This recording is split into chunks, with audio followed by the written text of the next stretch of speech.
Busog pa ang katawan mo, ang tiyan mo, busog rin ang kaluluwa mo. Ang susunod niyan, ubos din ang nasa bulsa mo kasi may 10%.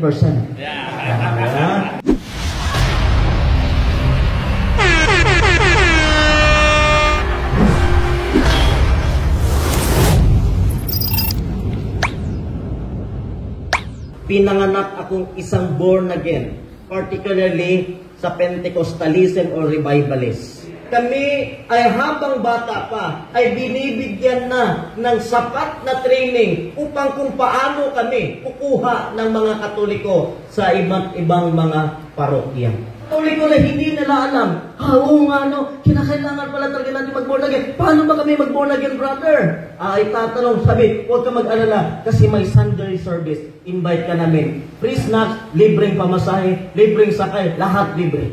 Busog pa ang katawan mo, ang tiyan mo, busog rin ang kaluluwa mo. Ang susunod niyan, ubos din ang nasa bulsa mo kasi may 10%. Ako ng pagkakataon na makaharap sa inyo, at least man lang sa kaunting oras na meron ako ay maibabahagi ko sa inyo ang salita ng Diyos sa pamamagitan na ito na kung saan ito ay naging paraan ko nang ako'y nakabalik sa pananampalatayang Katoliko. Mga kapatid, huwag ko kayo masyadong magalindangan kasi pareho na Bisaya ninyo. No? But as the request, magtatagalog po tayo ngayon para sa ganoon, yung mga nagbibideo ngayon, lahat ng mga tao na nasa Luzon ay mas makakaintindi sila. At sa pamamagitan nito ay mai-inspire sila, lalo na yung mga hindi Katoliko na makabalik sa pananampalatayang Katoliko. Ako po si Brother James Consensino, tubong taga Davao. Ako po ay ipinanganak mismong bilang isang protestante. Pinanganak akong isang born again, particularly sa Pentecostalism or Revivalist.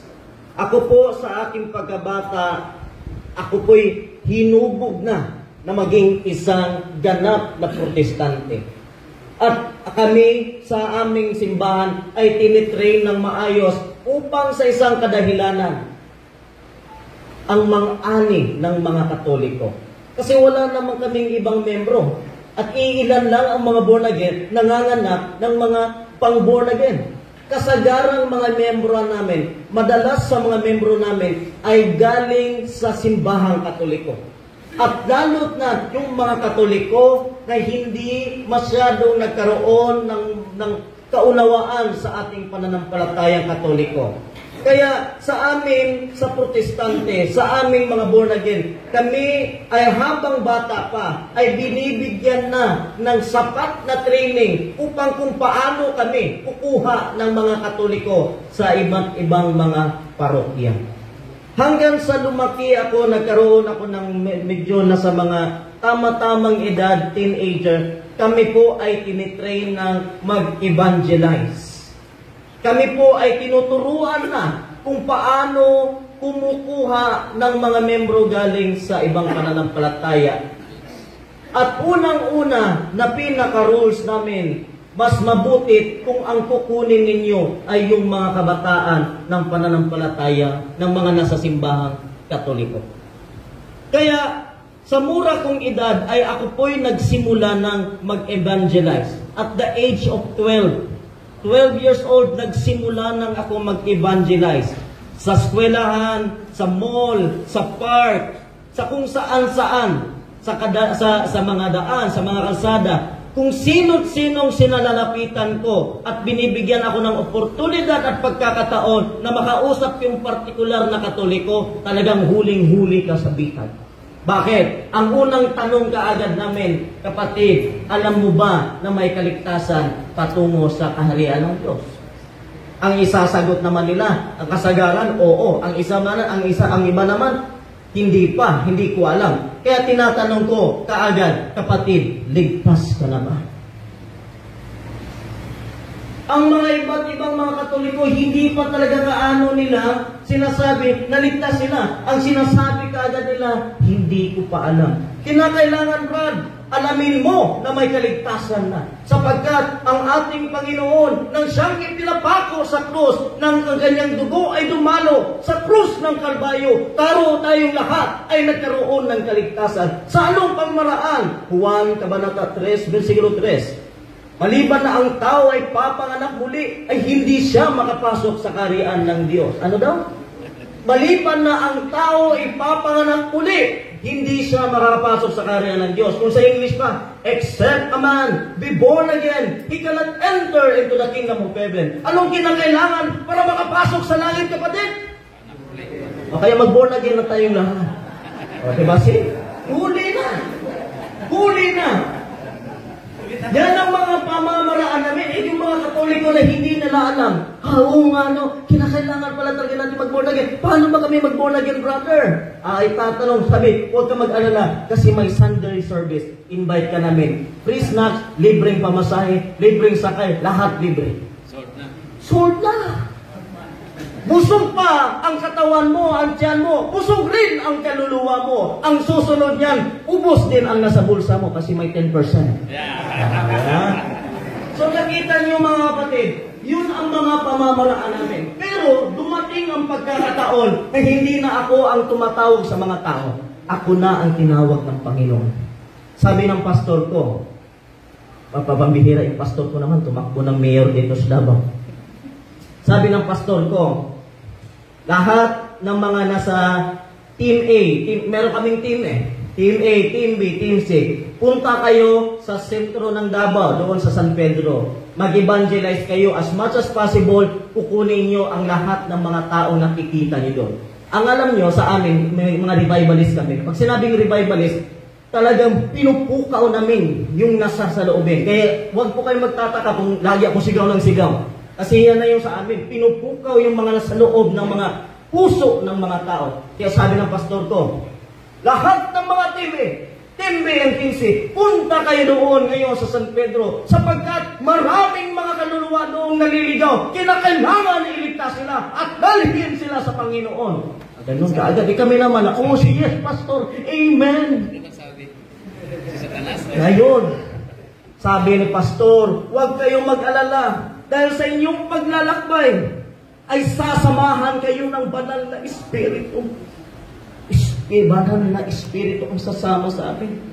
Kaya sabi ko, confident ako kasi may kasama akong banal na Espiritu.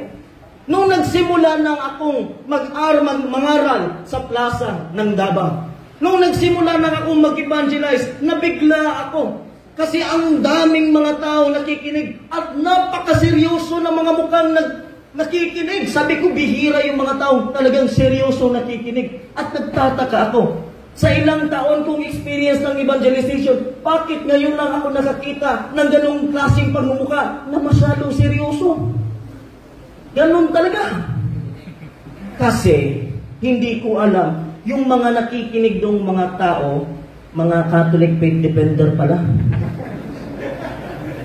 Kaya palang nakinig sila ng mabuti kasi naghahanda na sila ng tanong sa akin. Sabi ng mga nasa utak ng mga CFD doon, humanda ka lang.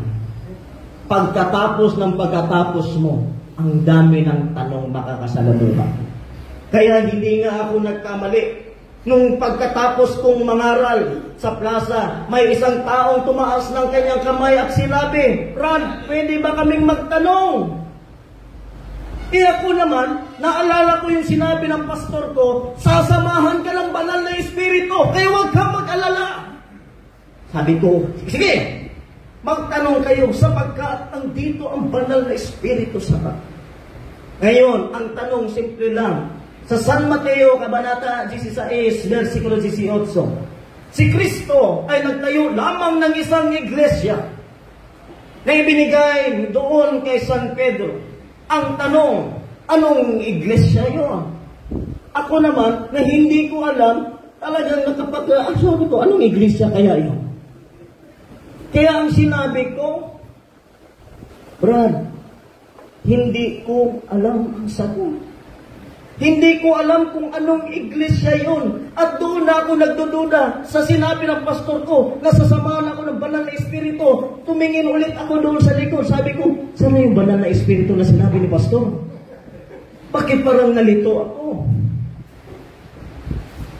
Kaya sinabi ko, umuwi ka agad ako sa amin, sa simbahan, sa headquarter namin. Itinanong ko, pastor, may isang tao, Katoliko yata, hindi nagtatanong sa akin, kung anong iglesia daw ang itinayo ng ating Panginoong Hesus ayon sa mababasa sa Biblia. Eh, pastor ko, hindi din niya alam kung anong isasagot niya. Sabi ko, dalawa na tayo nito, pastor. Ngayon, kung hindi mo naman pala alam kung ano ang itinayo ni Kristo na simbahan, ito na lang na simbahan, pastor, ang itatanong ko. Sino ang may tayo ng simbahan nito, pastor? Eh, buti na lang, pastor ko, honest to goodness. Sinabi ng pastor ko, ako. Eh, sabi ko, hindi pala si Kristo ang may tayo nito, pastor. Ikaw pala. Sabi niya, inutusan lang ako ni Kristo. Ang sunod ko namang tanong, kailan kayo nagkita, pastor, ni Kristo? Kasi hindi ko natagpuan. Pero ang naging susi ko na upang hanapin ko ang pananampalatayang Katoliko, walang iba kundi ang Mateo, Kabanata 16, versikulo 18. Hinanap ko ang isang tunay na iglesia na kung ano ang sinabi sa Biblia, itatayo ko ang aking simbahan ayon kay Kristo. Kaya ang ginawa ko, umikot ako sa iba't ibang mga simbahan. Pumasok ako sa Seventh-day Adventist, hindi para magpabinyag, makinig lang ng doktrina. Pumasok ako sa Baptist, pumasok ako sa Methodist, pumasok ako sa Foursquare, pumasok ako sa Mormons, Jehovah's Witnesses, kung ano-ano na lang, kulang na lang, papasakin ko yung mangkukulam, mambabarang, para kumpleto na. So nakita ko, at lahat ng mga napasok ko, wala akong nakitang ni isang nagsasabing, sila ang itinayo ni Kristo. At bagamat ang nakikita ko sa kasaysayan, sila ay itinayo lamang ng isang tao na siyang pastor nila. Kaya sabi ko, kinakailangan ko hanapin ang tunay na iglesia. Kaya anong ginawa ko? Pumunta ako sa City Library. At dyan sa Sanggunian, mapupunta na yan sa Davao. Pumunta ako sa City Library, hinanap ko yung mga libro ng kasaysayan patungkol sa relihiyon at simbahan. At doon, nakita ko ang isa sa mga referensya. International Encyclopedia, Volume 15, page 520.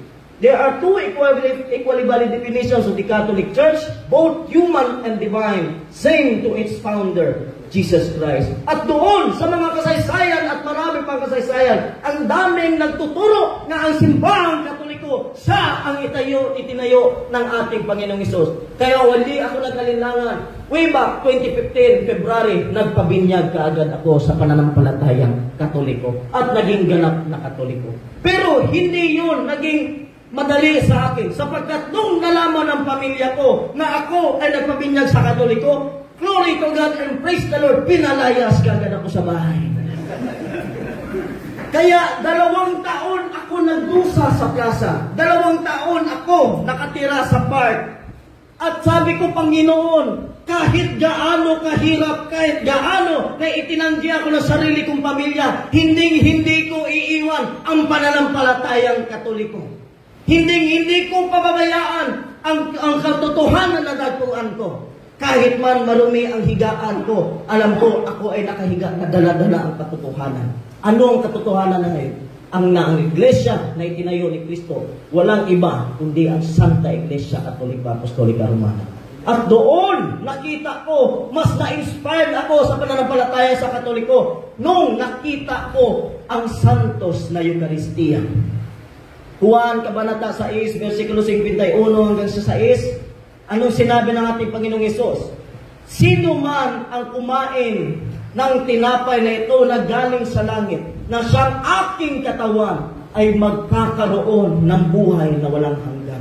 Sino ang simbahan? Sino ang mga tatag ng mga simbahan na naniniwala na ang katawan ni Kristo ay siyang tinapay na galing sa langit? Na ang tinapay ay siyang tunay na katawan at dugo ni Kristo.